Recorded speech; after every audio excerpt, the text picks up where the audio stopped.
The Galactic Council had a human problem. Humans asked too many questions. They broke rules. They changed every place. They touched. They made friends too fast. They survived too well, and that scared the galaxy. So the council made a cruel plan. They took 3 human children. Then they dropped them on a death world. That world was called Bark. It was home to giant predator clans. Huge bodies, sharp claws, hard armor, cold. Perfect hunters. The council was sure of one thing. No human child could live there. The transport ship landed in a deep nest valley. Then it left at once. The 3 children stood alone. Mira looked around first. She was calm. She was smart. She saw danger fast. JACE checked the ground with a small scanner. He loved machines. He could fix almost anything. Tobin listened to the sounds in the valley. He was young. He talked a lot. He could copy strange sounds very well. The place was deadly. Tall, crystal. Trees stood all around them. Hot steam rose from cracks in the rocks. The air felt heavy. The silence felt alive. Tobin smiled. This place is amazing. Mira looked at the claw marks on the stone. We are in someone else's home, Jay. ACE studied a glowing rock. This is not just stone. It is sending signals. Then a deep growl rolled through the valley. The children turned. Shapes came out of the mist. Big predators moved toward them. Slow, quiet, deadly. At the front was their leader, RHAEK. He was massive. Old scars covered his chest. His eyes locked on the children. His hunters spread out. Behind him, Mira stepped forward. Hello, we are a little lost. The hunters stopped. They did not understand. Prey did not speak like that. Prey did not stand still. Prey did not greet. Hunters Arsho stared at her.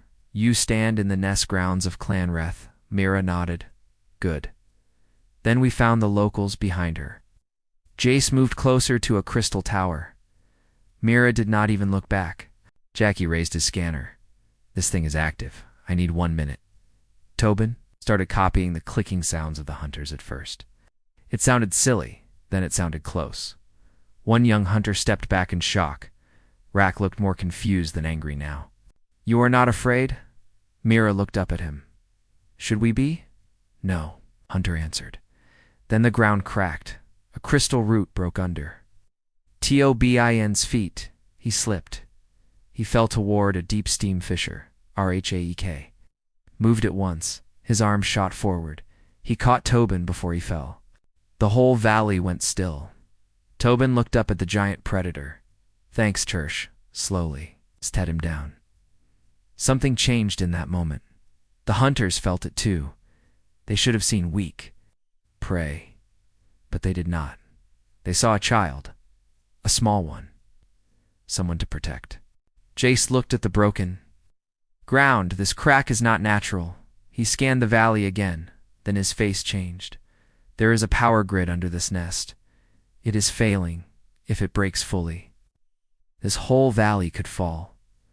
Now every hunter was alert. Myra looked at RHAEK. You have young ones here. No one spoke. They did not need to. Mira gave a short nod. Then we fix it. Rack gave a low growl. You speak like a leader, Mira. Crossed her arms. And you waste time like one. For a long second, no one moved. Then Rack stepped aside. That was enough. The work began. Mira organized the hunters into groups. Jace crawled into the crystal roots. He rerouted power lines. He shut down broken channels. Tobin copied. Warning calls. He passed messages between the cliffs. The hunters listened. Not because the children were strong, because the children were right. Then the first shockwave hit. Crystal towers shook. Rock split open. Steam burst into the air. Mira shouted, Orders! Pull back! Move left! Protect the lower nests! JACE forced a damaged node to release pressure. Tobin used the hunter warning cry. The young were cleared out just in time. A section of stone crashed into the ravine below. The valley shook. Then it stopped. The nests were safe. The children were safe. The clan was safe. That night, the children were taken into the central nest cave. Not as prisoners, as guests. Varessa came forward. She was fierce, fast, silent. She looked at Mira for a long time. "You protected our nest," Mira answered at once. "You protected us first," Varessa gave a small nod. That answer mattered. Jayak sat with the hunters and studied their signal crystals. He showed them how to stop power loss. He made their towers stronger. Tobin sat with the YOUNGLINGS. He taught them simple games. They taught him new sounds. He learned fast. Mira sat by the fire with Rak. She asked questions no prey would ask. "How many clans fight over this valley?" Rak answered. For Mira frowned. "That is a waste. If you work together, you can control the whole mountain." Arche looked at her in silence. No one had ever said that. Before days passed, then weeks. Things changed. Jace improved the clan's signal system. Tobin became a bridge between both sides. He helped them understand each other, Mira. Myra changed the biggest thing of all. She changed how they thought. She improved patrol routes. She reduced clan fights. She helped them store food. She helped them land together. Soon, other clans noticed the change. Clan Reth was stronger, faster, smarter, and somehow more united than one day. A council ship returned. It came to inspect the human's disposal site. They expected bones. They expected silence. They expected failure. Instead, they found a fortress. Signal towers stood across the cliffs. Predator hunters moved in perfect order. The valley was alive with structure and purpose. At the center stood the 3 human children. Behind them stood the predator. Clan Ambassador Selvik stepped off the ship. He stared at the scene in disbelief. Mira walked forward with a datapad in her hand. "Welcome. You are late." Selvik looked from the girl to Rak. "What happened here, Jay?" Shay. Ace, at first your transport system is very bad." Tobin smiled. "And your people are bad at first contact." Then Mira gave the real answer. "You threw human children into predator nests. The predators adopted us. Then we helped them fix everything." Selvik looked stunned. "That is not possible." Mira gave him a cold look.